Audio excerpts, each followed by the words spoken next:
முக்கியமான கேள்விகளை மட்டும் சொல்றேன்.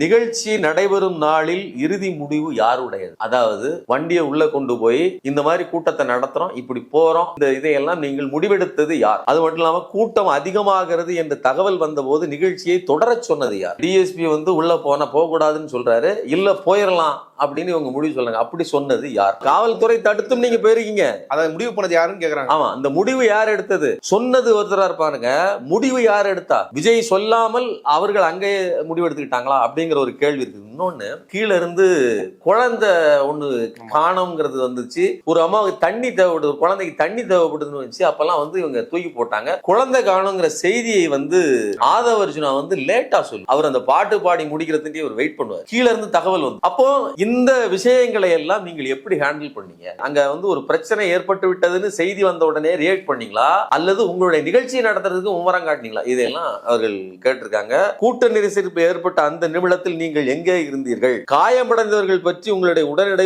தகவல் கிடைத்ததா? இதெல்லாம் கேட்டிருக்காங்க. நம்ம அதுல வீடியோல இருக்கு. இதெல்லாம் தாண்டி மிக முக்கியமானது, இவ்வளவு பெரிய கூட்டத்தை கூட்டி விட்டு ஏன் தாமதமாக வந்தீர்கள்? 8:45 நாமக்கல்னு சொல்லிட்டு வீட்டுல இருந்து 8:45 ஏன் கிளம்புனீங்க? 12:30 மணிக்கு நான் கரூர்ல இருப்பேன்னு சொல்லிட்டு 7 மணிக்கு ஏன் வந்தீங்க?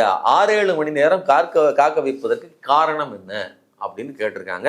இது போக இன்னும் 100 கேள்விகள் அவரை கிட்டத்தட்ட 5 மணி நேரம் அவர்கிட்ட விசாரணை நடத்தப்பட்டிருக்கிறது.